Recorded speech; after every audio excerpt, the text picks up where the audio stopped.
We'll call the meeting to order. Last, Mr. Coward lead us in invocation, please. Let's stand with me, please. Heavenly Father, as we come today, we always come to you asking for your guidance and your wisdom. Lord, we know that if we'll put you first before us, that everything else will fall into place. Lord, we thank you for the blessings that you bestow upon our students and our staff and the citizens of Levy County. Lord, we know as we travel out and about just how fortunate and blessed we are here to be in Levy County. And we lift all these things in your name we pray. Amen. Press the flag. I pledge allegiance to the flag of the United States of America and to the republic for which it stands, one nation, under God, indivisible, with liberty and justice for all.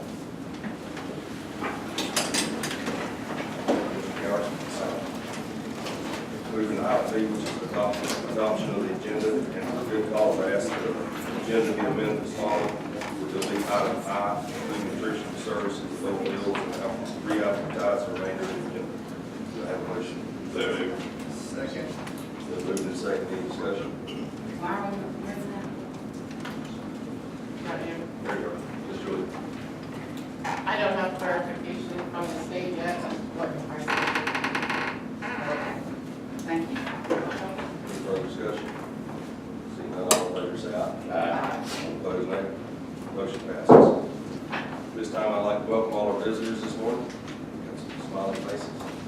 This will be time for public comment. If there's anybody who would like to address the board, this will be a time to do so. Seeing none, welcome. We have a long agenda of items today. We'll move into item B. That's NEPA Safety and Security Grant presentation. Ms. Kaylee, Mr. Hartley, and Kyle Dalton. Yes, sir. Yes, sir. Good morning. I wanted to introduce to you Kyle from NEPA. He is actually the new Director of Risk Management for NEPA. He took over from Steve Henderson, who recently retired. And Robert Hartley is his second-hand man. They have been wonderful to work with. I'll mention one thing. Kyle's very new, but he is on the ball. He is top-notch, lots of experience. So he is helping out tremendously in the past 2 months. Robert was wonderful in a situation at Chief One High School over Christmas when we had the sinkhole issue. Robert was there, met with me almost daily at the school, drove over from Lake City and Palatka, so I appreciate him very much. With our insurance company, they had a grant for $10,000 that we could seek reimbursement for safety products that we use in our school. And so we were able to get that this year.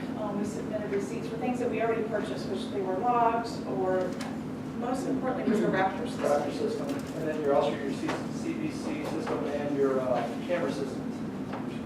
So they are here to present the board with a $10,000 check. Hey, we like that. Yes. Anytime they can bring us with a check, we're pretty excited. So I will. Yeah. No, so Kaylee stole all of our thunder. We just want to thank the board and thank Superintendent Edison for allowing us here. And we really just want to thank Kaylee for everything she's done. We have a mini, small, comical check to hand out. But thank you for everything, Kaylee. It's an absolute pleasure to work with you. And so this is your check, and you have the funds. And so we thank you again for participating in this grant. It was actually the insurance carrier that refunded or provided these funds. And we've been with Brit as an excess carrier for 5-10 years. So they're a participating partner with us, and they appreciate everything you do to make schools safer. Thank you. Thank you. And y'all are welcome back to bring one of those. Well, I'll make sure to speak up really quick. Blue light from the projectors killing the shot. Yeah. Come over. Mr. Edison over here too. Yeah, come on up. This is your biggest check, you said, right? That's right.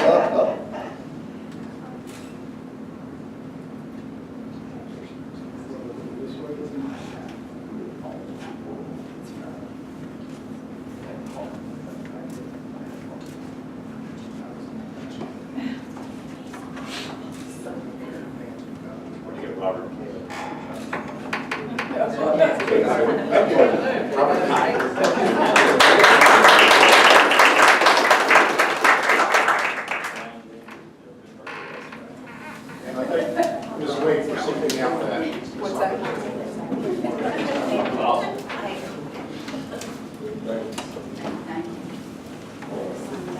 moving into item E, the 2019-2020 parent engagement family calendar. Ms. Hunt.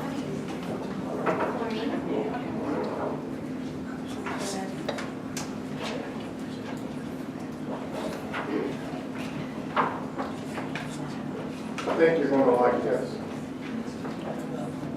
Pretty impressive. So I've set you up now. I'm sorry. Thanks, Jeff.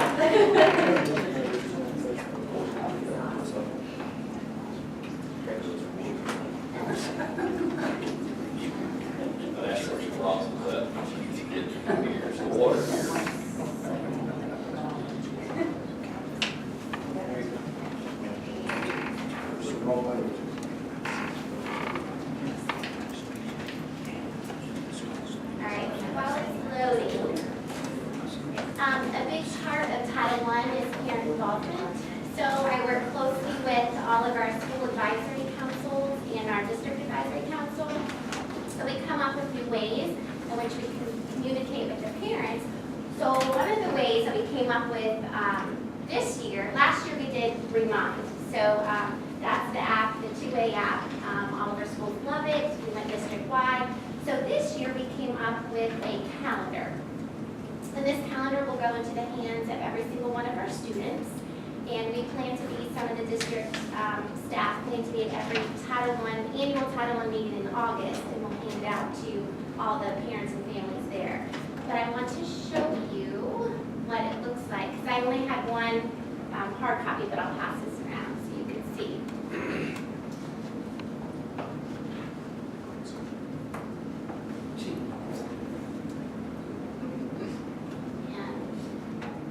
And I won't worry about downloading, you can see it from here, but I'll show you.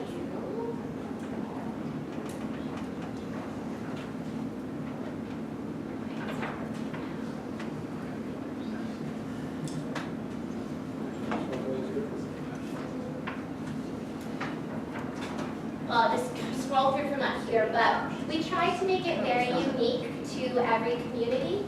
So as you can see, for like Chiefland Elementary, we did the watermelons. We added the springs for Chiefland Middle High. That one's a little bit different because that was our rough draft. We went back and forth with the company designing until we got it just right. But this took a lot of effort from the administrators as well, because as I scroll down, and this is Jeff's blurb, so he's the first page. Then we have all of the calendar dates. We've worked hard with our core values and beliefs. So we've added this part for the month of August. And then starting with the month of September comes Bronson Middle High. And every month is a school sponsors each month. So you'll see pictures from every school that administrators have chosen to add to their page. And we've added the testing days that you can see at the bottom. Here's Williston Middle High.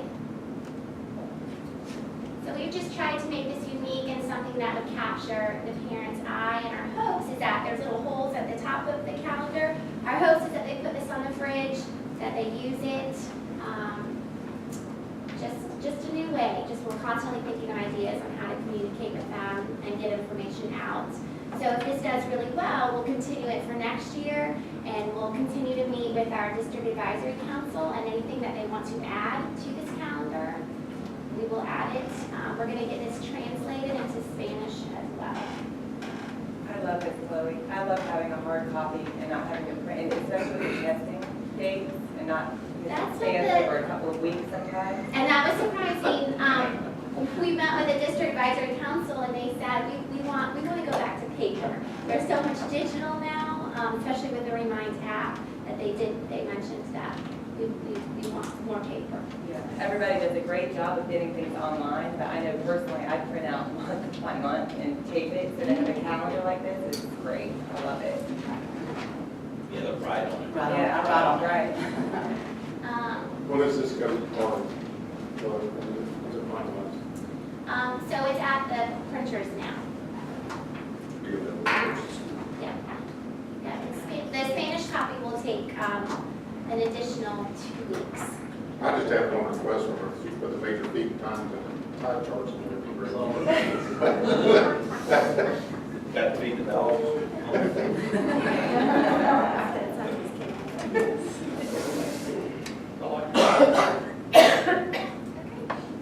do appreciate you putting those in front and center of the calendar. Any questions, Ms. Hunt? Thank you, it looks really nice. This is really good. It's amazing how I'll we give a went. shameless plug. If you go out and you're talking to your SACs and whatnot, make sure that they send somebody to be involved with the district advisory committee. So we kind of missed out on a few places. So we had every community, but I think Yankee County, so that at least had somebody come. So, but just to come and so every voice can be heard, sure. So thank you. We got Beth, Boyd Assistance Program, Ms. Kaylee Lee. Just to set this up, this is a program that y'all approved at some point in the past, and we always try to make sure we give you updates on how things are working, and that's what this today is about. We know you like updates on money for spending, so we want to make sure we did that. We instituted the program on July 1st of last year. We budgeted $17,000. We actually only spent about $15,800 this year, based on our employee count. It's open to all of our employees, whether they're on the insurance or not, and all of their dependents also. Over the past year, there have been 50 contacts with the program, so it's a little over almost one a week. And I actually get an email or a phone call a couple times a month from somebody that wants the contact information for the program. So I really do believe, and I think Marla will speak to this too, it's a comfort for us when we're dealing with employees and they're going through a major thing in their life, whether it's a marital problem, divorce, depression, stress, anger management, elderly parents, children issues, that we can give them this information. It's completely confidential, so we're never going to hear anything back from them. They contact them. They can go through 6 free sessions and deal with the issues that might be going on. But I know I've referred several people, Marlon has, and I think in fact Mr. Edison has also. So it's been a relief that we have something in place. Obviously, Marlon and I are not trained psychologists and don't, we can be there, we can be a comfort to them, we can hug their neck, and we can be someone to vent to, but we're not trained in that. And so this is, I appreciate you very much for approving this. Some of the things that they have dealt with the past year are anxiety, depression, and stress. They've been the top ones. And I think we know that. The next ones, we're dealing with marital and family issues, which we anticipate. Any questions? I believe, Sheriff, I'm not trying to put you on the spot, but I believe it's the same program you have. It is, directions. And they're actually hooked with Florida Blue, who is our health insurance carrier. So let's say someone is on our insurance and uses the program, they go through the 6 free sessions and they need some more follow-up, it just continues on through the health insurance. There's not a lapse in coverage for them. It's probably one of those programs along with it's available to our employees for assistance. I think so, and it's again, putting the information out there. As soon as I send out an email, I get responses back. So it's just got to be a continual thing. I would like to see the principals in their, when they do their startup at the end of the years, handing out flyers again, just as a reminder. Thank you. Thank you for those. Thank you, Mark. Thank you. We moved out of G in this award bids, Mr. Eastman, Mr. Stockman. The 3 different bids today. The 4 different ones, we've got the patrolling bids, there's 2 re-roofing projects for Cedar Key admin and Chiefland, or Cedar Key re-roofing, Jim, and the Chiefland admin. But if we could start with patrolling products, and go from there. Want to let you know that we awarded bid on the markup of the product. That does not change throughout the bid. The cost of the gas and the diesel can change throughout. I think every week it changes, the markup is what we base that on. So it doesn't change as much. Certainly, yes, I want to declare that I will not be voting on this because of a conflict of interest. And I have the form to fill out, and I will turn that in.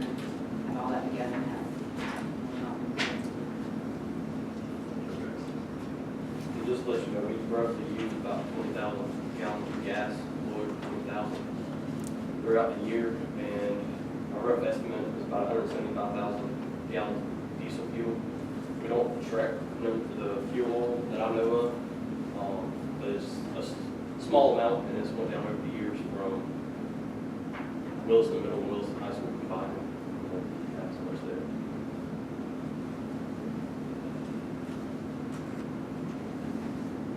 So your recommendation? My recommendation, overall bid would be United Fuels, just from the past history we've had. From the research I've done, from Gerald being in the position before, he's had it for 26 years, and they've always been the one we've had. But they've always been responsive in everything we need to get done, but also the ability to have them local, and also be able to, if our pumps are down, we also be able to go to the bulk tank and get fuel as well. Move we accept the recommendation. It's been moved and seconded. Any discussion? So we looked at a price substantially today, it's cheaper than the other markup. The markup is just on the diesel fuel, is just a tad bit higher, but the cost, like I said, the cost, you have to look at diesel fuel. One's out of Gainesville, one's in Chiefland.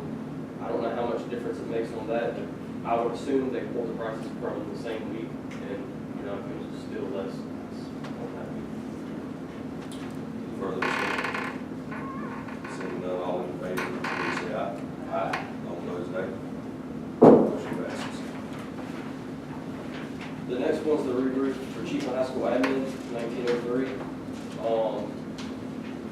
We have some questions on the reading some of it, but we only had one, we advertised for 2 weeks, we only had one come back, and that was Gainesville Roofing. And that's the price you see there. We've sent it out. Yeah, we had a couple of, what I call, industry lead, trade leads, contact us to, then they put it out to a lot of people. We got no response. Two of those, one named Mid-State Builders Exchange, and the other was Construct Connect. And we didn't get any response back on any of our bids, on the next bids also, other than Mr. Kennedy and Gainesville Roofing, and he's worked with us well in the past. Standing behind us when we got an emergency, he comes to us. I feel confident recommending him for this project. And the only other option we have would be to not move forward, and I don't think that's a good option. Mr. Larry, board. Move. Approve. Second. It's been moved and seconded to approve Gainesville Roofing for the re-roofing of the Chiefland High School admin. Any discussion? It's shingles, right? Architectural shingles, yes, ma'am. The next one's the re-roof for Cedar Beach. Any further discussion? Seeing none, all in favor, say aye. Aye. All opposed, nay. Motion passes. The next one's the Cedar Beach re-roofing, and I'm gonna let Tracy explain some of that. As many of you know, we've had kind of a trouble getting this project designed. It's a project that's not standard construction anymore. We've been working on it for 2 years, trying to come up with a way. And I've had a lot of assistance from Mr. Kennedy in trying to, and other people with our building officials. We've emailed other districts trying to come up with some options. And we even went out to a company called Garland to try to get some solutions. Their solutions come back up $200,000. We don't have $200,000. And so we come up with an option which we went out to bid on. And we only got the one quote on it, which you see. Since that time, we've had some new information just come to us in the last week that gives us some better options, gives us more better warranty, more mainline construction in the future. If we ever re-roof again, it gives us options for that at a lower cost. And we believe it can save us about $30,000 or so. Or let me take that back, about 30%. So I don't know the exact number. That's my math. And I recommend that we do not award this bid and move forward to rebid again with a different scope of work. And I want to reiterate that this solution was brought to us by Mr. Kennedy, and he's kind of taking a risk by giving us that option, bringing it to us. He could have just sat back and said nothing and took the money. So, but again, he's a Lee County taxpayer and got a business. How long will the process take to re-advertise? Approximately, They could have it to you at the next board meeting, which is Yes. 30th of July. it's going to be the end of July to get the process restarted. It's going to push us back probably into October, September, October, on get some actual stuff, feet on the ground. And if you got any questions, I'll try to answer them. If not, I don't know, I'll defer to Brandon. Just to clarify, so you, by doing this, we start from the beginning and open it up to new Yes, ma'am. companies, which says a lot about Mr. Kennedy too, right? Yes, Because it he does. could have just moved forward and completed this project. Yes, yes, it's, So I think we need to take that into consideration, the cost that's saved if he is for some reason outbid. He's also saved us a ton of money in things. I agree. I think, If I'm looking at that right, if I'm, yes, okay. that's my opinion, because we could be signing a contract with him on the project since he was on the bid. So Right. that's my opinion. But my understanding is that the new solution will give us a product that costs us less with a better warranty. Definitely. Better want to, and if you have any questions, you might ask on that and answer them. But Only thing I have is, I know that this has been something that we've trying to get pushed forward, and I know it's been a struggle to find and figure out. So, number one, I appreciate the hard work that has gone in, the three of you, and I appreciate you reaching out, Charlie. So, and there's a reason why you have the reputation that you have, and you have been in business that long. So, appreciate you bringing that to us. So, I'm never in favor of kind of kicking the can down the road. But in light of new information, I think it's a smart decision for us to do this, so that it's going to be a cost savings for us. So with the new process, whatever this is, can you do that? Will you be able to put a bid in on doing the new? You want to kind of describe the difficulties where we're at? this roof deck is basically a roof deck that's designed for a flat roof system, does not lend itself to attaching shingles. So the process we have come up to this point was be attaching a 1/4-inch board with a foam adhesive and then putting 3 plies of a rolled membrane, self-adhering membrane. The new process that we can go to with approval from the manufacturers that we just received last week will allow us to put a piece of foam to plywood on this roof deck. There, moving forward, we can lay shingles on it, which gives us a longer material warranty and a better manufacturer's warranty on the workmanship backing of it. So, and then it's going to save us money. I don't know exactly, but numbers are kicked around, it's been pretty substantial. And that means the next time around, we'll be able to do it just like we would any shingle roof. We can tear it off, just like we're doing with Chicon High School roof. We'll be able to tear it off, install new shingles, and it won't be the song and dance that we've had to do for the last 2 years. Got a pile of paperwork I'll be glad to give anybody about the reports that's done on that. I didn't make copies because it's 36 pages, but if you want, I can give them to you. That's just a report from the people we had, gives us structural analysis and design. So the recommendation is to not accept and to re-advertise. Just to move and second that we do not accept the current bid and post re-advertisement for the job under the new description. Is there any discussion? Seeing none, all in favor say aye. All opposed, nay. Motion passes. Good. Last item. The next one's the district warehouse that we went out to bid for. We had, sent it out just like the other ones and only got one bid back. We had sent it out to quite a few different people, Orlando Steel, the Shed Ranch down the road, Reed's Metal, Great Construction. There's other companies too. They got a hold of it, but Reed's Metal is the only one that responded. The number you see there, the top number actually had tax in it, so we subtracted the tax out. That's where it brought the other number back down to. So in that number, I know we won't be enforced, that's the whole, that's not the concrete work, that's just the. Shell of building itself, complete, ready to accept engineer agreement. Does not include concrete. It does include the specifications for the concrete, which is a major factor because of design and cost. So it'll come with a set of engineer blueprints.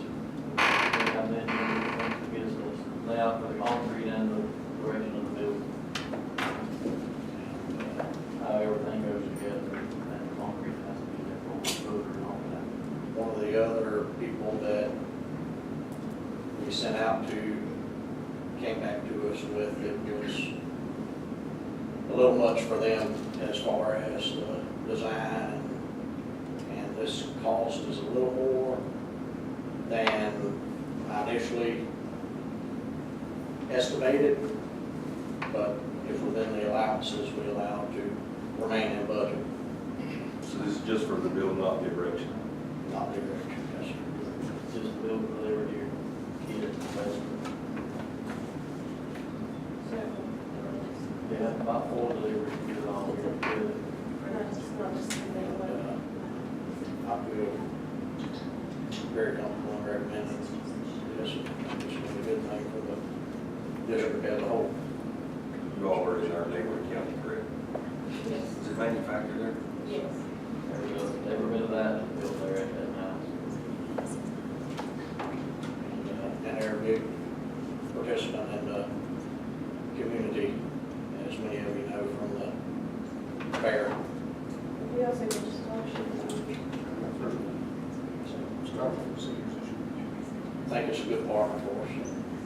Move approve the recommendation. Second. Move to second discussion. All in favor say aye. Aye. All opposed, nay. Motion passes. Thank you all. Appreciate y'all coming. Thank y'all for coming.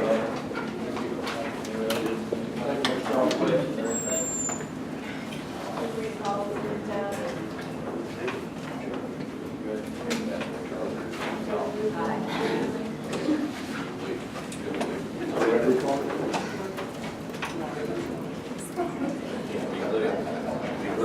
Okay, moving on. Item H is request approval to advertise and adopt Shen School Board Policy 7.16 and 10.0 miscellaneous. I just want to make a comment, this is not affecting them and us. Normally, we try to bring all policies to you at one point, one time. How the process goes is that we have a group that we contract with, that helps us with policy development. But this year with our legislature and the way we're being pushed, we're having to do a lot of this with our own expertise. And so like I can tell you, I'm working on another policy right now on this thing. So things are coming to you as we get them done and as we work on them. Because it just happened this year. That's a little bit different. So yes, the amending, we're here to ask for approval to advertise the amendment of school board policy 7.16. And this is because of a change in the Florida statute 1001.39. So we are now required for all travel expenses that exceed $500 for board members be approved by the school board prior to travel. So it's got two pieces to it. Over 500, which will probably be most of your overnight stays, conferences, and it has to be prior to travel. If it's not prior to travel, I'm assuming you wouldn't travel.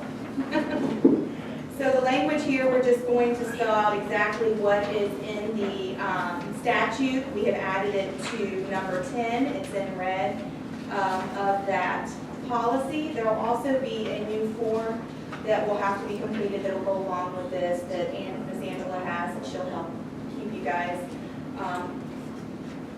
in following policy with that, but she'll also need to know ahead of time what your travel is so we can kind of make sure you know things. But anyway, today is just the approval to advertise the amendment of this policy. So. Second. It's been moved and seconded to advertise the policy change for travel. Any discussion? Seeing none, all in favor say aye. Aye. All opposed, nay. Motion passes. And just to comment on this, as it's been our practice here for the last couple of years, to make sure that we publicly advertise all of our travel, anytime we go somewhere, it's like we do with any other employee. And but what's new, really, as far as you go, and it's similar to what our employees have to do when they go off, is essentially it's an accounting script. And this is the actual document that we use. I have to give you a sample. And this was created after the sample, but it's a document that you will have to fill out anytime we do some travel that goes along. So you know where the money's coming from and how it's been spent.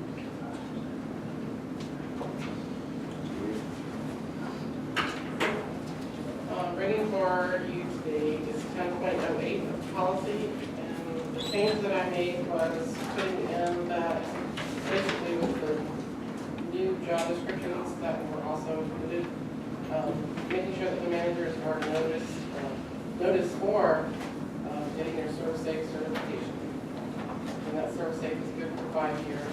They take a test. All of them currently are with ServSafe certification. It also brings them the next step closer to getting the School Nutrition Association certification, which would also, under our policy that we have now, give them extra money. So I want to encourage them to get that certificate and make that extra money. It's in here, they get paid for the ServSafe certification? Not for ServSafe, but if they do the ServSafe and the School Nutrition Association, the two certifications together, they do get money each year. Tell me what's required for the nutrition. For the School Nutrition Association, they also have a class that they can take. It's an online class that they take. There are several of them that already have that.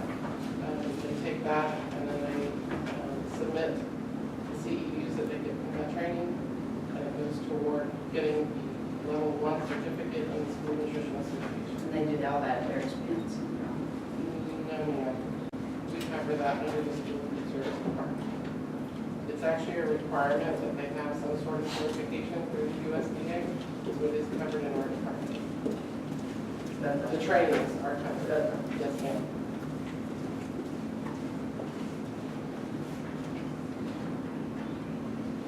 At the beginning of each year, like coming up in August, we will actually hold a ServSafe class, and anybody in the food service department is available and they're able to take that class.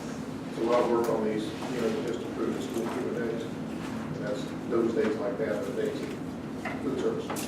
Correct. It's a 2-day class. We're going to take the other one, takes about 3 days online here and there. But that's also, like I said, provided by us to go in. But it's provided and required. The certification is, the certification is not, it is required for them to get a certain amount of CEUs per year at the USDA. By taking the class, they get those CEUs that are required. Honestly, they don't have to pass. What we're requiring is that managers pass it. So they do have to take so many CEUs, and that's why we offer it with our department, and it's actually covered by Florida Department of Agriculture, the conscript class. Did I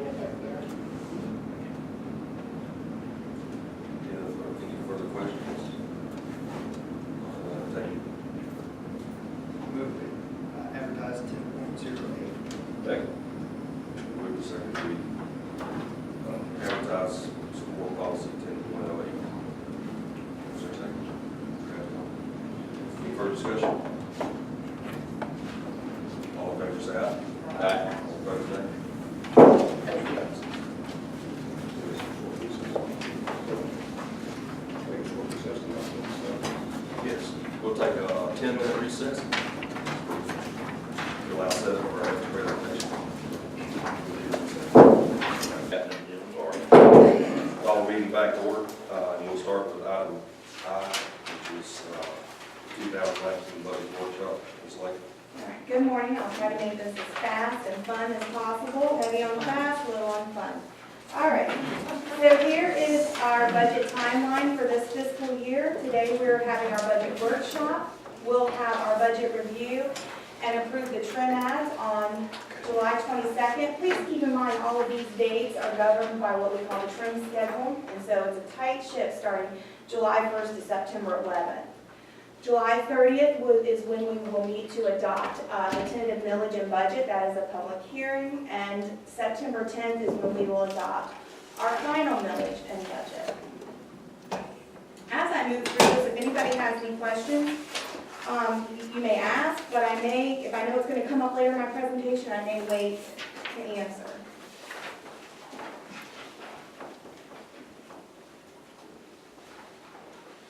All right.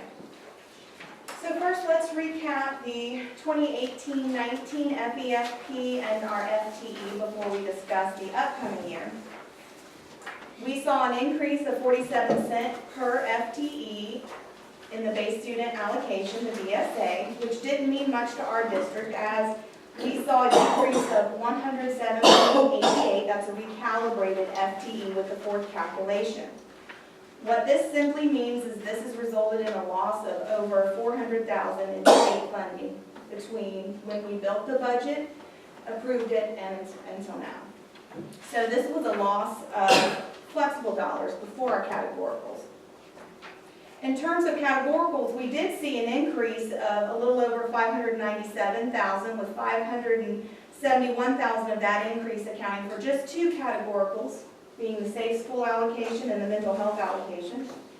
As we know, these have not been our traditional education functions, but they have become so in recent years.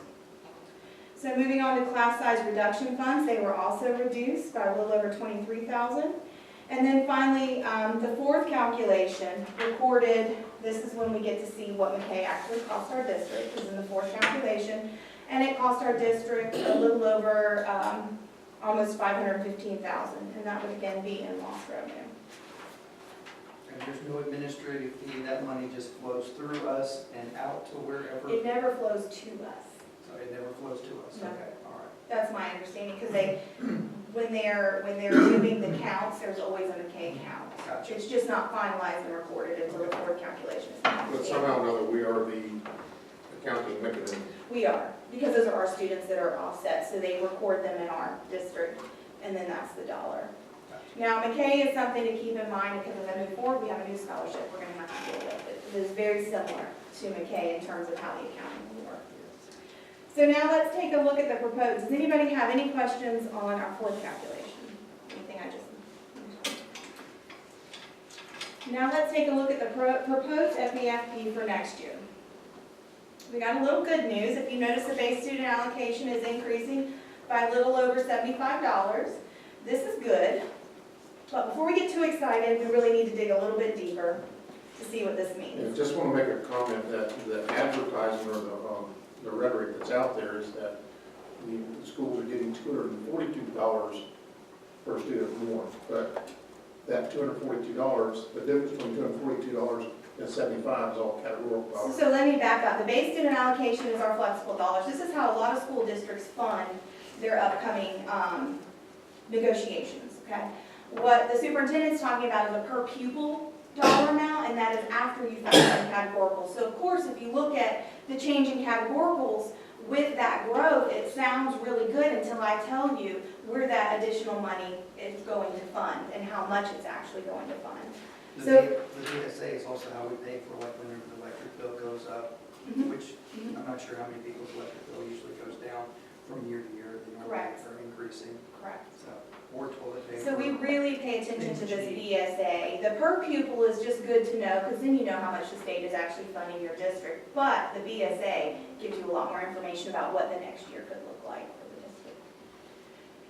So The not so good news, we are projecting a further reduction in FTE. Our forecast was actually updated, so we submitted a forecast in January, February, had to go back after the fourth count because we had such a loss, another loss in FTE, that we had to recalculate our forecast to cover that loss. Don't have the exact number of the loss right now between last year and this year, but I think it's close to that 107, but we actually might have increased it a little bit. And that was because of just changing the number of students, is that correct? Yes. Lots of students going somewhere. Morgan would know more where they went, but they left our district for whatever reason. McKay didn't grow, so they didn't really go to McKay, so we're not sure. Morgan would know that, but yes, exiting our district. Okay. While our FESP increase is actually almost 627,000. That's our increase between our FEFP in the fourth count and our FEFP with this first count for next year. This is due to that increase in that BSA I was talking about. But when you have to factor in the loss, that 409,000 that we lost last year, that loss wasn't budgeted. So it had to come from somewhere, it came from our fund balance. So when you factor in the loss of last year along with the increase of this year, we're actually only netting about $217,000. I say that just to be cautious because, again, as the superintendent pointed out, you hear a lot of information, you see a lot of numbers. There needs to be context. If there isn't context, you really don't know what you're looking at. So categoricals have increased this year as well. They've increased by a little over $422,000. Again, that increase does not tell the whole story. So we'll walk through that increase on the next slide. So we're still seeing a further decrease of class reduction funds. Again, we're losing an additional, this would be on top of what we lost last year, another $23,000, almost $24,000. And then finally, the great unknown that has me a little concerned is this McKay Scholarships is not the only game in town. We now have this thing called Family Empowerment Scholarships, which have the potential to reduce our FEFP dollars, much like McKay does. Okay, so explain that to me. Superintendent, you want to explain? That's the new voucher program that was just approved by the legislature. And essentially, if your income in Lee County is somewhere near $70,000, you'll qualify for one of these family empowerment scholarships. So it will pay you to go to a private school. And what we're hearing is it'll flow through our budget the same way as McKay. So I don't have a good estimate. My number's correct? Yes, sir. It may be even a little bit higher than $70,000. So I think, like for a family of four, I think it was like up to like $85,000. So it pretty much opens up Pandora's box for a whole lot of people in the state of Florida to take their educational dollars and head towards the system of each kid is considered a widget, and that widget is worth X amount of dollars. Here's your X amount of dollars to educate your child. Take your child wherever you would like, whether it's XYZ private school, whether it's this Christian school, whether it's Chief Middle High School, whatever it may be, but portability. And I think what you're seeing is much like the private sector, we really have to incorporate marketing, value added. We need to start talking about what we offer in different terms that we have.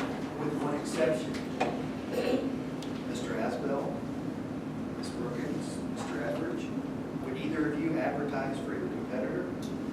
Which would, if a citizen came in that wanted to buy insurance, would you say, oh, wait a minute, why don't you go to Tower Hill in Gainesville and purchase this? So we have the good fortune of saying that to a parent. Here is an opportunity. Here's the Florida Empowerment. You can take your kid there. So we are required by statute to. By statute, we have to notify all parents, I believe, in July. Next year will be April. So, Which we've already done the notification as far as I understand. We've already put it out on our website.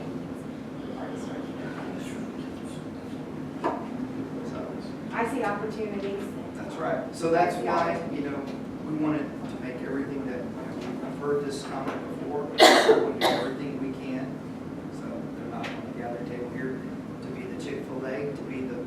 place where people, this is the school that students want to go. So, you know, and not to get too much on my soapbox here, it's a struggle for me as a board member because there's certain privileges that go with being a student in one of our schools.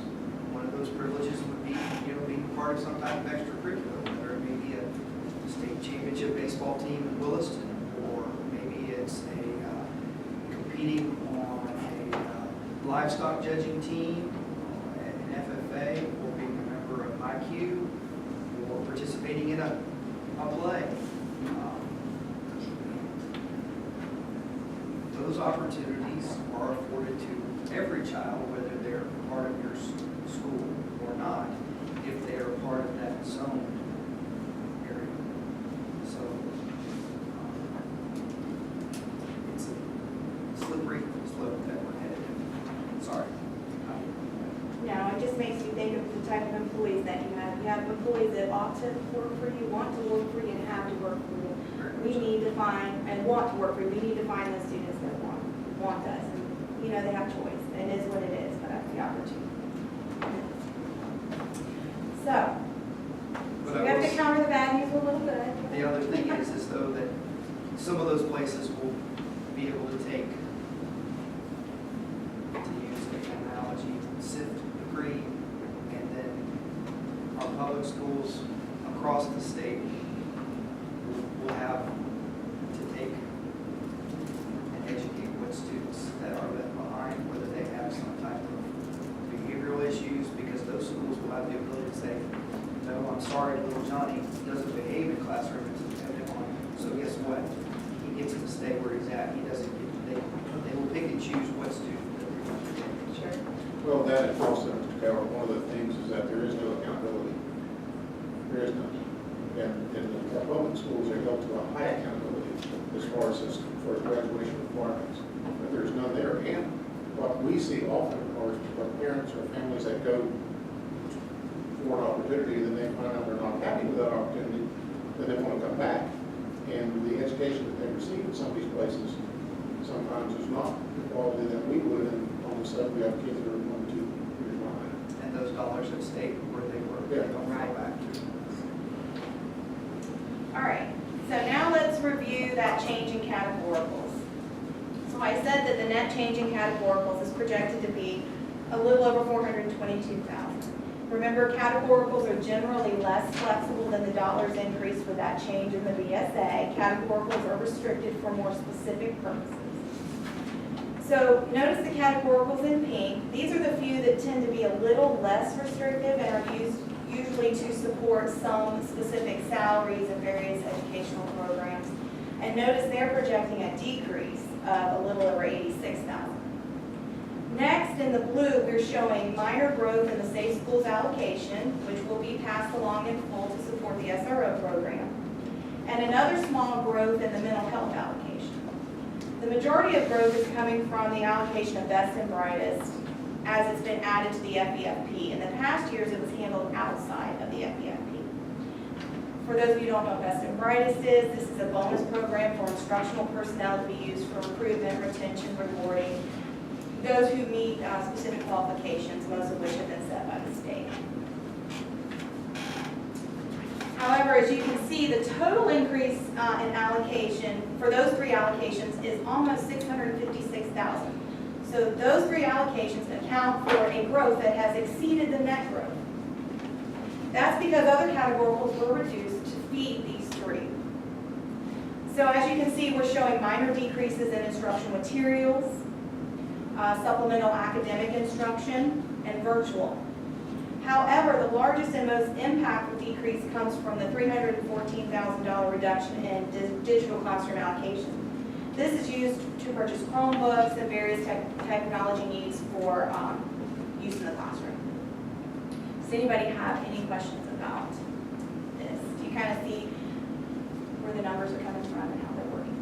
They basically took the digital dollars and shifted it to the Best and Brightest. So I think it was about $50 million. We were at $70 million last year for digital technology with a base of $500,000 for every district per FTE, and that reduced to $250,000.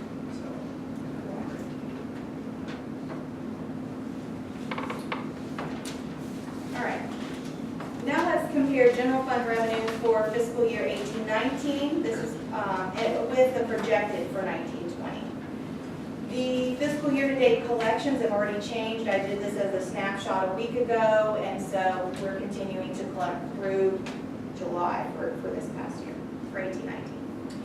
The general fund serves as the primary funding source for employee salaries and benefits. In addition, other large operating expenses such as contracted services, utilities, and transportation are also accounted for in this fund. So we're only talking about the general fund. All right, note the total variance or estimated increase in revenue for fiscal year 19-20 is almost $600,000. And that's with the majority of the growth projected in the state and local sources. So now let's drill down to each revenue source. Okay, so federal sources. This revenue source is essentially flat. It only contributes to about 1% of the revenue budget. We anticipate the Medicaid reimbursements line will continue to grow, and that helps offset some of the additional costs that are occurred with that the mental health allocation doesn't stretch to cover.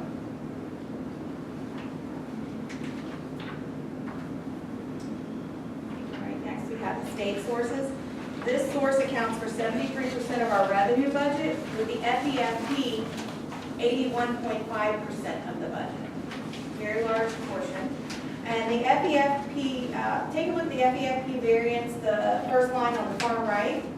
That really should be offset with the change in that other miscellaneous, the two highlighted lines on that item, because the best and brightest last year fell in the other miscellaneous state revenue, and as I just told you, it's now been shifted to that FEFP line, so you kind of have to look at those together. And so we see that the net increase is really only about $416,000. So unfortunately, the FEFP growth looks better than it really is if you don't kind of understand the context or the changes or where these things are coming from. That's the reason. So again, that net growth is almost $416,000. Keep in mind that net includes the growth in categoricals I just talked about, which was over $422,000. So that's when you add up all the changes in the categoricals. So again, our change in categoricals has exceeded the growth for our revenue budget. As the previous slide showed, we received an increase of $600 and almost $56,000 in categorical funding for just the Safe School and mental health allocations at Best and Brightest. So in reality, we're losing revenues in terms of flexibility and contribution to general operations.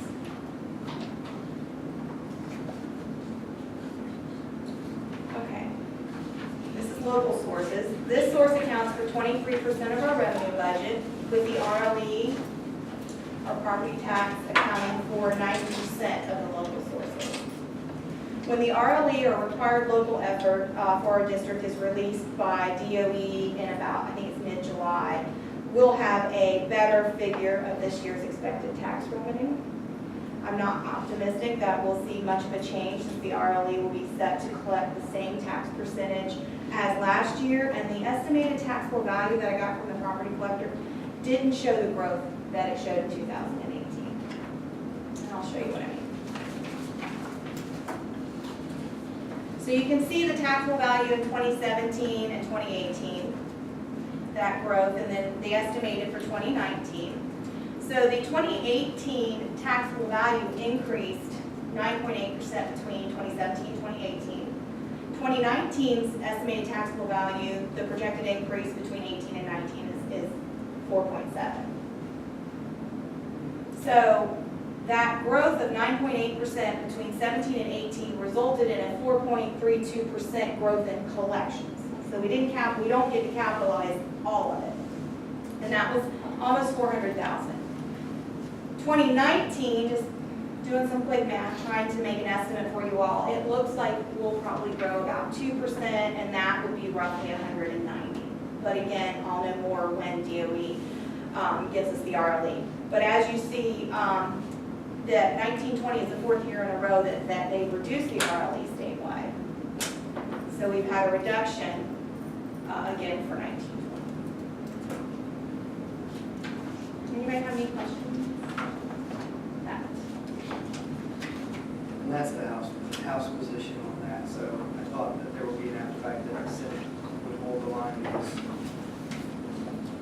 of people that saw that any increase in ROE that you're capturing, that you're not increasing taxes, that's an increase in value, not an increase in tax, even though it does translate to more taxes. Correct, so I could present to you a tax increase, but all that means is that the value has increased, so what we're collecting is increased, but it has not been a tax rate increase on the, people of this community, our county. All right. Can I have a quick question? Yes. Just because I'm new to all of this, to break it down for me, basically we took away from our students digital technology in order to, because we're doing what we have to do from what we're given from the state, took away from our students to reward the teachers for best and brightest, which is what we should do for incentive. I guess my question is, do we tax what we can, our max amount, if locally if we need to get our money locally? Is that our only source of Without a referendum, without going before the tax collectors, yes, we're at our max. In July, we'll get the figure from DOR. The legislature sets what your millage rate will be, both the required local effort, and what the state. And basically, if you want to participate in the FEFB, so meaning get the state dollars, you have to levy those levies. So, now, unlike other municipalities, government entities, so they have the ability to set what their millage rate is, as their needs arise or needs, whatever decreases don't have those needs, then they can raise and lower their millage rate. But ours is set by the state legislature and DOR, given through DOR. Now, as far as the one thing that we have kind of is our capital outlay millage rate, which we do levy the maximum. We do without Without going forward. And we would have to share, just to keep in mind, we would have to share with charters moving forward if we ever chose that route. There's a whole lot of hoops you have to jump through and it has to be voted on and all this stuff, but now you have to share with charters. To go out for an extra mill or an extra penny, you have to go out for a referendum. But also with that, you have to have an auditor come in and do an audit. That has to be done. There's a timeline. I think it's 60 days before the election that has to go through. And so in the state of Florida, counties went 22 of 22 with either an extra half penny or half penny, whatever, sales tax or millage rate. So it passed overwhelmingly throughout the state from Pensacola to Key West. So with that, the legislature changed the rules this year. Going forward, any sales tax initiative or millage rate initiative would have to be shared with any local charter school that's in your district. Okay, that was my question. Why not do a referendum? If so many overwhelmingly pass, if we need to get money locally, could we do that? But And that's- also remember they're specific, so they would be capital outlay in nature. So they're very specific in how now the sales tax I don't believe is, but there's a lot of things that go along with that, I guess. So we are maxed out at the county level on sales tax. So Right. there's the county commission collects a 1 penny sales tax. And so that is what I'm sure that they're using to help us with our SROs and with the sheriff. So, but at this time, we could not do a sales tax initiative. We could do a millage rate, That's capital, that's Right. very specific. Right. and which is a Like you could do salaries or something, Right. you could do certain technology, you could do certain capital buildings and stuff, but you I was could, thinking the digital that they've taken from us. I didn't know. I don't know, yes, yeah. You could do You could do But the waters are a little muddy now with the family empowerment. I mean, Yes. it's not like, oh, we'll contribute to public schools. That same mentality doesn't exist and will probably worsen in the future, so. Anyway, thank you. You're welcome. Okay, the final sources of our revenue budget, we have these things called interfund transfers. These are mainly set up because accounting-wise, we can't pay specifically from one fund. So we just transferred it to make our debt service payments, we transfer to make some capital expenditures, we have to pay for our racetrack bonds. So that it's just a shifting of the money from one fund to another so that we can meet Red Book requirements. And then the last is just recoveries from any insurance when we have a vehicle or something that we've had to, there's different defect money that flows through, and it usually has to do with a loss of district property through accidents, fire, theft. And that accounts for roughly 3% of our budget, and took those two together.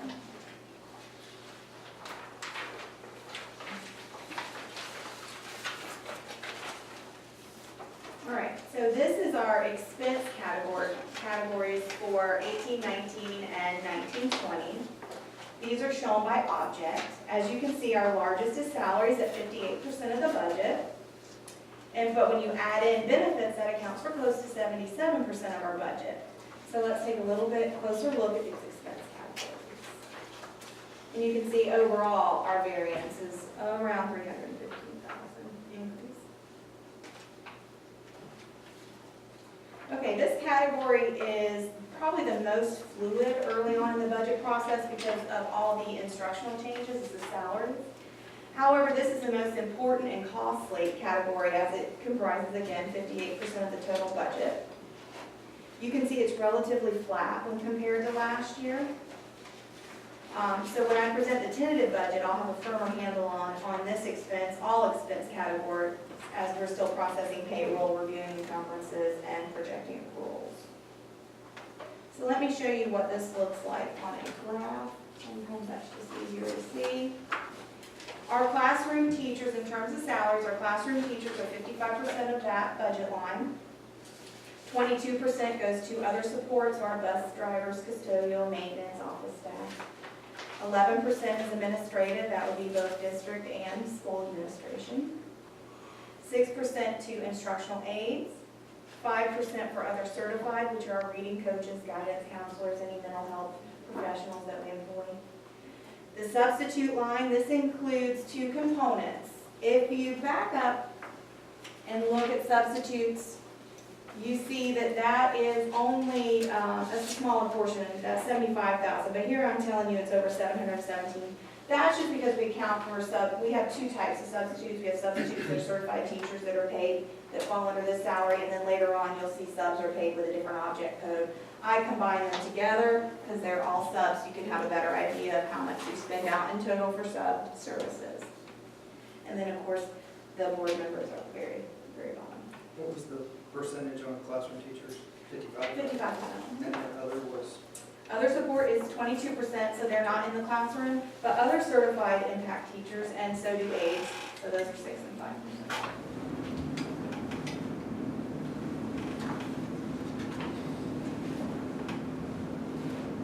All right, so this is the benefits that we were just talking about. Yesterday, I put together real quick so you can kind of get an idea of what is behind these numbers. So first, we're showing about a 2% increase for next year, which is about $174,000. This comprises about 19% of our expenditure budget. The second thing is, if you notice, the group insurance, the very first line, that would include that box I have that's medical insurance. So we'll just talk about that real quick. Kaylee, if I'm wrong or anything, feel free to, I did this quick yesterday. We have about 596 employees that are enrolled in our program. Our self-insurance is about 70% of our employees. The board covers 79% of the health insurance costs, and that accounts for about an average annual cost per employee of $7,300 per employee that the board contributes. The employee themselves contributes about $1,900 a year for their costs. Last year, the board, through negotiations, assumed the entire increase, which was a little over a 4% increase. And the other thing that we have going on in this budget is the retirement line, and if you notice, FRS has increased again to 8.47. I I will say, since the sheriff is in the room, be thankful you do not pay his rate, which is almost 30%. So, and yours went up again too. So, does anybody have any questions about?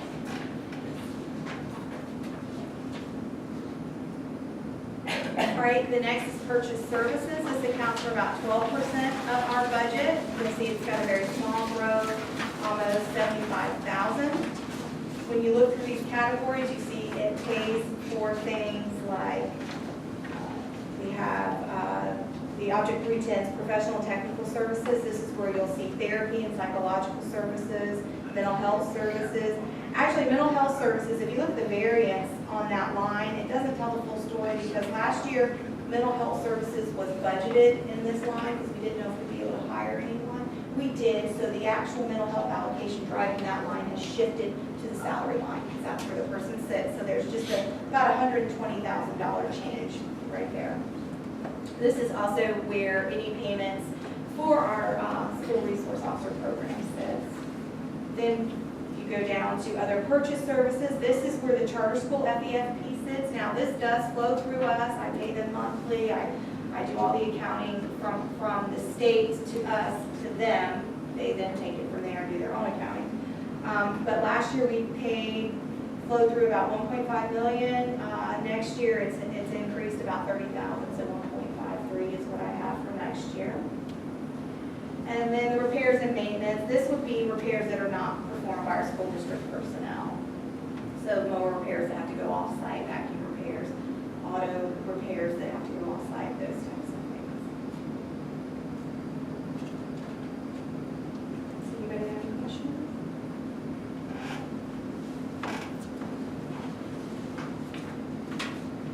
All right, so energy services, this is the one where we're seeing a small, this is only 3% of our budget, but we are seeing a decrease here, and I think the cost savings are coming from Wilson Middle School, Wilson Middle High School, and then some from Bronson Middle High, and as we pull everybody out, hopefully it'll go down a little bit more.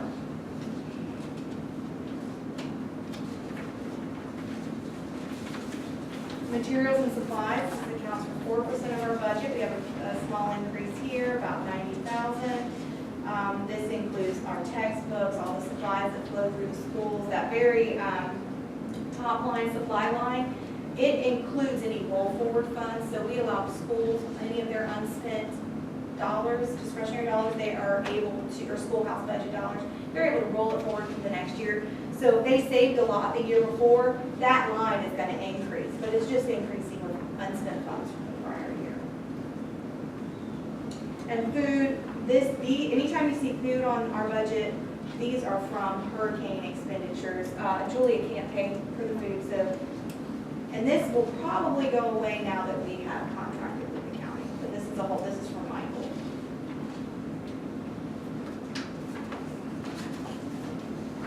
All right, capital outlay. This is not the fund capital outlay, this is capital outlay on the general fund, so these are expenditures that for whatever reason we could not pay out of the capital outlay fund. We had to pay them from the general fund, and you'll see some transfers for recovery of some of those. The motor vehicles that are listed here, these were Kate funded vans. She bought 2 vans for the program. But then 19, we have zero budget. We have 0, correct. Driver's ed bought 2 vans, which you would see on the capital outlay fund, and food service bought 3 vans, which you would see on their food service budget. But we have not budgeted this year for any more work. We do have one transportation truck that's coming. It's supposed to come this year, but it's going to hit next year. It's actually budgeted last year. All right, other expenditures. These are dues, fees, and then this is where our traditional subs. So if they aren't a certified teacher, this is where the bulk of our subs hit. And again, this is another object code, so that's why it's split out. This is about 2% of our budget, very, very small growth here.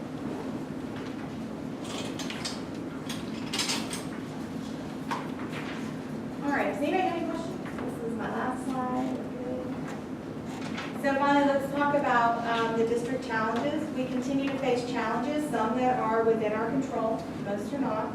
So the question becomes, how do we best address these challenges? How do we stretch our limited resources to cover all these some we are facing with this budget is, of course, declining enrollment, and with that is a decline in funding. Health insurance increases. We won't know the impact until October, but this is a huge challenge as we've seen an increase every year. And like I said, last year the board absorbed that entire increase. I am happy to say, usually we have to fund the reserve for our health insurance. So we've had to refund, add an additional $100,000 in 16, 17, 200,000 in 17, 18. I budgeted $100,000 this past year. We did not have to feed it, but I have again budgeted $100,000 for this year. We have to meet certain state requirements when they start looking at that fund balance. Performance pay, how do we support this when we do have a decline in FTE and a decline in funding? We still have the declining age of our white fleet. We have salary compression and attraction and retention of talented teachers. And this is especially difficult in a tight labor market like we're currently experiencing, and are huge challenges. Underfunded and unfunded mandates continue to be a challenge. Finally, the state measures our financial health based on the financial condition ratio and mandates by statute. We have a 3% minimum. If we go below, we could face devastating consequences such as the state stepping in to oversee our district. As a district policy, we have a 5% reserve minimum. However, I caution this percent may not be high enough if we continue to see this sort of drastic unanticipated dip in FTE, because again, the budget didn't really change.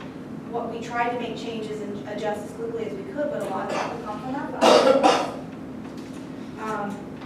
Also, we have no real idea yet on what this Family Empowerment Scholarship will have, or the impact on our budget. This 2% reserve, which is just the difference between the state mandate and our board policy, are always necessary to cover these sort of unforeseen emergencies, revenue shortfalls, unfunded, underfunded mandates, and to maintain our credit ratings. So, do you guys have any questions on that one?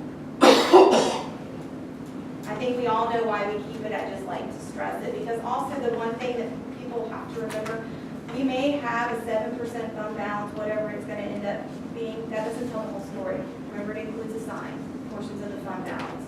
So with negotiations, everything coming out, it's just important to keep it in perspective.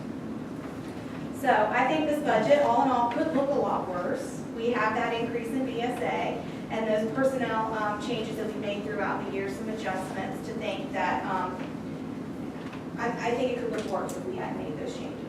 But I do remain fiscally cautious, especially with the McKay and Family Empowerment Scholarship out there, and we are still facing a reduction in FTE along with those underfunded, unfunded mandates that we always have to contend with. Anybody have any questions? Questions, Ms. Lake? It's always exciting here, so I don't need.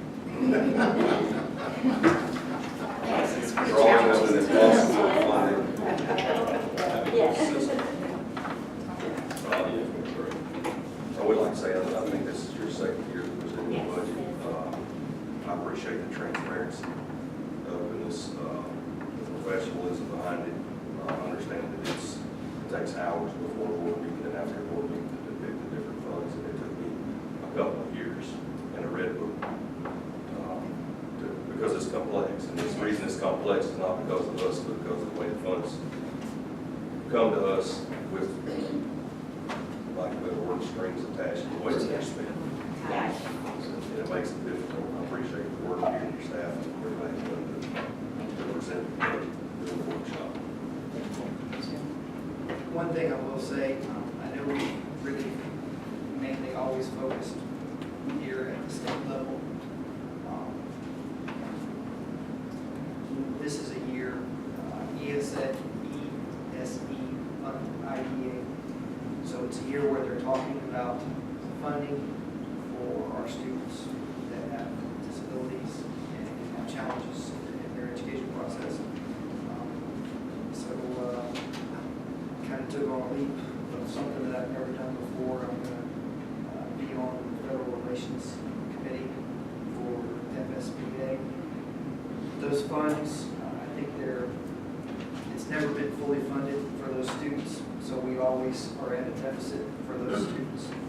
I'm sure Dr. Hall, the superintendent, kind of fill in more gaps with that. Those students that need more services, I think we're running at about 45% higher deficit than what it costs to help educate those students. And you can't use those funds to educate those students. So there's a lot. So anyways, I just wanted to understand that this is the year that we can kind of hopefully maybe affect some change at the federal level. With that, we'll try and work that out and see what we can do for our students and staff. So, Anything else to come before the workshop, before we close the workshop? Thank you.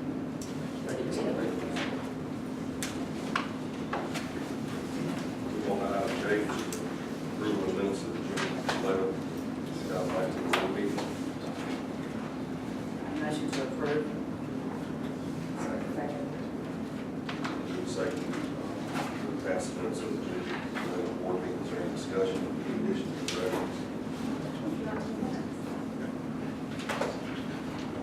Seeing none, all in favor say aye. All opposed, nay. Motion passes. Item K, which is the consent agenda. Some of us have had lengthy conversations. Agenda. Does anybody have any couple changes to that? Mr. Chairman, Yes, sir. number 2, Robert James. It began from about 6/24/19. July 1st.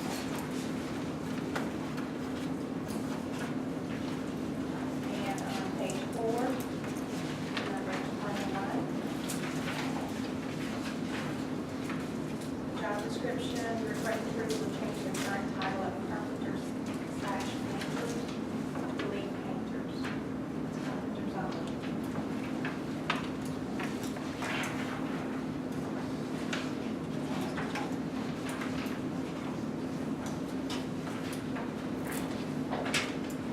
Do you need to amend the consent agenda before adoption, or can we do it all in motion? We can do it on motion, as long as everybody understands what we're voting on. Mr. Chairman, I would like to draw your attention to page 5, number 39. McSwain Huber, AC mechanic transfer to maintenance foreman, effective July 1st, 2019.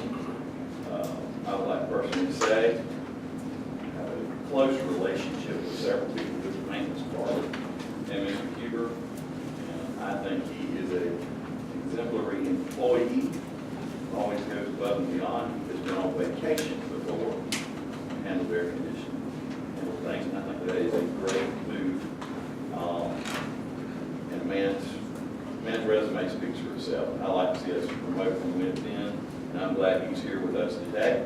And now is his time. If you'd like to, when anyone moved up, they are allowed a 5-minute presentation as to why that you have moved up. So I know Mr. Stockman has him prepared for that this morning. And that was Mr. Huber's presentation. There's a man of action, not a man of words. I will say, last night I was having a discussion. That's one man that's in our county that everybody's glad to see show up. Especially for a job to be complete, especially in this time of the year. And I think we made it extra special today in the boardroom, as it's about 65. Make sure that we do working extra well today. Good job. I appreciate all you do. I know as the new school was built in Williston, we had I don't remember what the function was, maybe a different pay band. And we called Breeze called Mr. Huber, I think he was in South Carolina, he turned the air conditioner on with his telephone for us so we could get some cool air. So I appreciate all you do.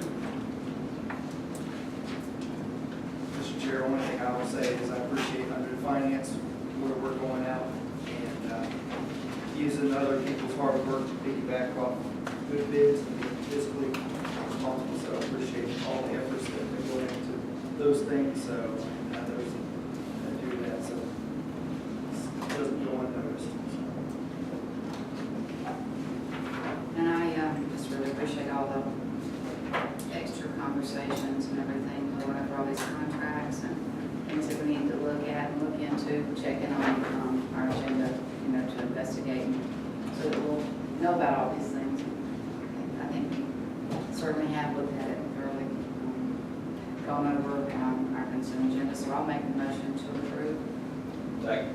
It's been moved and seconded. Any further discussion? One more thing. Yes, ma'am. We're not losing Miss Chancey, but Yankee Town is losing Miss Chancey, and she's going from a media specialist role to a bookkeeper at Williston, which is a big jump in the job description, but she's been great at Yankee Town. We're sad to see her go. We'll welcome her back to us. I would say this in the consent agenda because there's a lot of moves and changes. It's a tough time of year for district staff, and it's really tough for administrators in our schools. And some of these are not easy decisions, and they're tough moves. But I do believe that most all of these moves are for the betterment of our students. And I appreciate the hardness. It's easy to sit here, but those hard decisions, hard conversations to have that our administrators have to have within the school, beginning of the school year, to our staff and the new staff. Those aren't always easy to do. Sometimes we need to tell them thank you more times than not, because those are tough decisions to make. So, is there any further discussion? All in favor, say aye. Aye. All opposed, nay. Motion passes.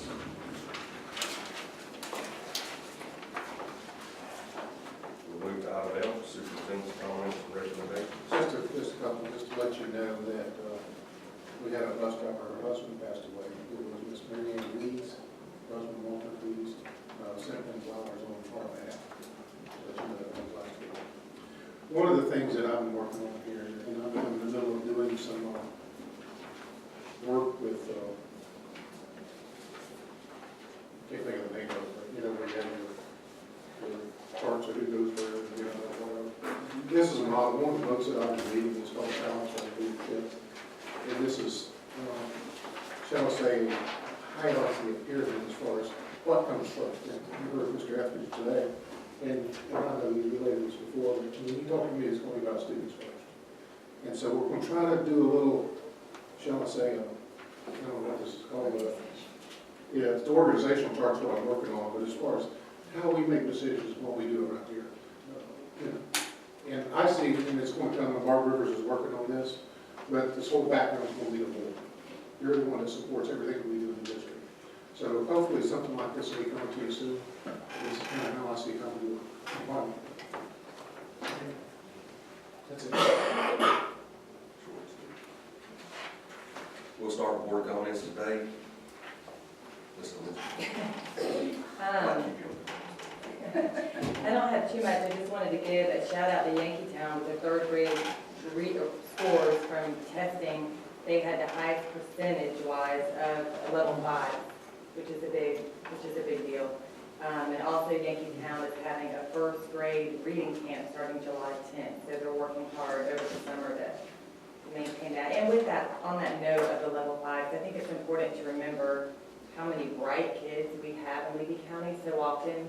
Lack of funding, ESE, and all students need to be served. But we also have a lot of super bright kids in Levy County, and the Student Achievement Board is working on making sure those children are served also. I think if you, Barb, and I'm going from memory, which is a bad thing to do, but Barb is always constantly doing statistics and different things to look at. And we should get our FSA scores any day now. It won't be today, I know that, but it might be tomorrow. It might be this week, it might not be. But if you look at our third grade, level 3 through 5 scores, we're 15%.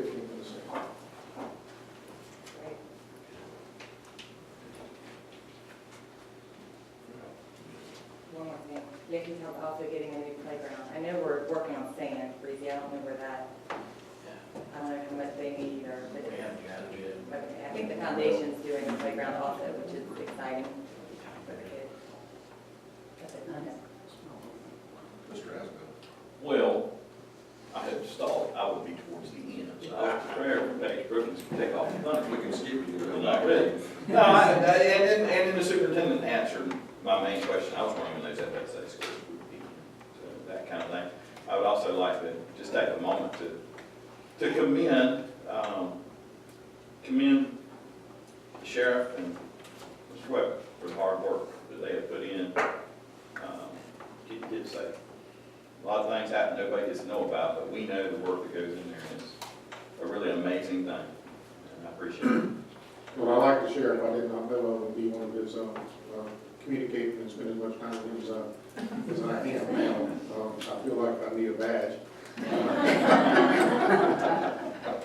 But, because and it's a good thing, we talk about and keep our kids safe, but, my job is vastly different today than it was a year and a half ago. Yeah, we have to think about things I never thought about. And I'm the kind of guy, I've spent a lifetime trying to avoid sheriffs. I've talked to them every once it freaks me out. It's like going for a principal, it freaks me out. But other than that, I'm happy with that. The heart phone today, I figured these two heartbeats on it. Scrolling through Facebook last night, and Cedar Key School posted, it's always great, we love when we have those that are in our community that come back and work, and one of those, she hasn't come across the board, but I know it'll be coming soon, but one that's graduated from there is coming back to teach, so it'll be a positive thing. Going to be a high school English teacher there in the community, actually has a sister, it's an outstanding student that's going to be coming through graduating next year. So it's an exciting time for Cedar Key, and I can't believe I missed the opportunity last time, but I'm not even sure how many years, it's been quite a few number of times, Cedar Key was recognized by the High School Activity Association, receiving sportsmanship award, and it's one of those things that you get nominated by someone other than yourself, and so it's from having good sportsmanship and going out and just being good people, and it's also nice that you get a nice little $2,500 stipend to go along with the trophy that you receive from that, but they've been recognized for a number of times, so that's I tip my cap to the student athletes and the coaches and administrators that make sure they understand that we want to work hard, we want to win, but we also want to do it the right way. Sportsmanship programs. Is that all athletic programs? It's the 1A level, so I think each level they have a award. So I believe this is the 8th time. So I know Brad Penny put a lot of effort into that, and his daughter Kim continued on, so she took over as athletic director. It's a kind of a nice thing. So, and then always good when our safety patrol kids, they had a wonderful time in DC. Appreciate Congressman Dunn taking the time. So in the past, Ted Yoho, Congressman Yoho always taking the time to come and speak to those kids. And so it's just a wonderful time. They work awfully hard through the year to raise those funds. And I know it's a grueling 4.5, 5 days while you're there. You're on the go, and there's lots of it. So, but appreciate all the efforts with our SROs too. We did have our conference, and we were recognized again, being one of, I think, 27 master boards in the state of Florida. So we know how important professional development is for our teachers, and I appreciate that we work on the board, work together, and how important that we strive to better ourselves each and every chance that we have an opportunity. So it's a nice thing. With that, that's perfect. Chris covered it all? If I may, there was something I forgot. What? As me, I took a trip to Washington recently, and it just so happened it was coincided at the same time State Patrol was coming back. The Bronson and Chiefland and Cedar Key kids, they were getting, listening kids kind of tired, and I ran across them, and they said, please let Mr. Etheridge know they just got wore out. And also, I took a tour of the Capitol while I was there, and I noticed there had been a former Bronson High School graduate of Congressman. And I noticed there was a great big thing in Congressman Dunn's office for Bronson. I looked all over the place for him. So, Williston up there, Brad, We're just still couldn't down, find him. we're still down in the trenches. He's still fighting. I told him something was coming. I told him something was coming, okay?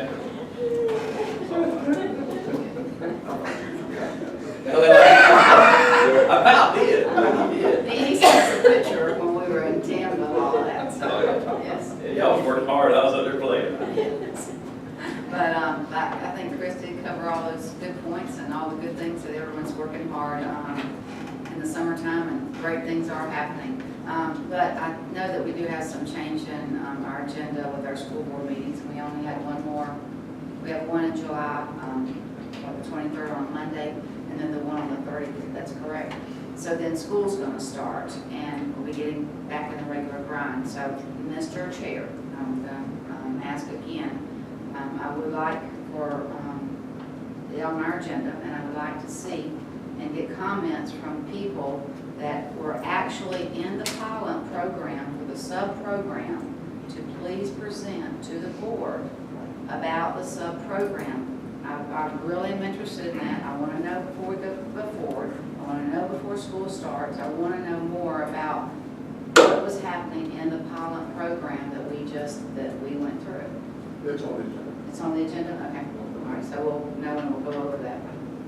Okay, thank you. That's all I have. That's it. All right. I don't have a lot. It's kind of interesting to watch we've been talking about school safety part for a year, to see the hardening start to take place around our schools, the fencing going up, and the comments that are being brought back. And I said it earlier, but I think everybody has to be on focus that all of the things that we're doing are not necessarily going to be convenient. Or we've had lived in Levy County in our rural atmosphere, and we've been able to go on campus and do all the things we've always been able to do. It's going to change. It's going to change, and it's not necessarily going to be convenient to our staff and the parents as they come and go. But they're going to understand that just like we continue stating, their safety is of most importance to the board. We're going to make sure that we're doing what we're told to do by the state legislature and the laws that have been put into place, but also to provide a safe place for our students. I mean, just for instance, last week, someone called me and said, where's the softball? When we have a softball game, where are we going to park it? I had a discussion last night, I didn't follow it. But we'll find a place to park, but meanwhile, we're going to close the backside of the school off where somebody can just walk on campus. Just a small thing, but as this happens all throughout the county, we're going to have to become aware of. I've been my entire life where I can drive to the ag park in Wilsonville High School. I have to call the front office and see if they can send somebody with a golf cart back there to open the gate where I can get there. But that's just part of it. I mean, it's different than it was before. So I hope everybody will have the patience to work through it, and probably 5 years from now, everybody will be accustomed to the way we operate, which things have changed. So, second off, I want the sheriff, I know you're a busy man. I appreciate you taking time to stay with us this morning. There's been a lot of work behind the scenes, and of course, that's where it should be, behind the scenes. And all the school safety is working. Mr. Weber, I know, we have a lot of staff in the county, but I guarantee you there's never doubt in my mind when I talk to Mr. Weber, he loves kids. And I think you're the right guy for this job to make sure. Mr. Sandlin, there's been a lot of people who've worked for over a year now to come together for us to get ready for this next school year. Not only that, there's been a lot of redistributing of finances and a lot of different things to make sure that the priorities are taken care of. I appreciate you taking your time, Sheriff, to be with us this morning. And I'm sure this is not our last one. I'll be here anytime you need me. I don't come by you on a regular basis, but just give me a heads up, I'll be here. I remember, it's been a couple of years ago now, when we ran the first time you and I met, and we didn't hardly have any resource officers on the campuses, and I remember it was one of your first focuses that you had. We sure didn't know we'd be sitting here today having the discussion we're having now. But we got it done.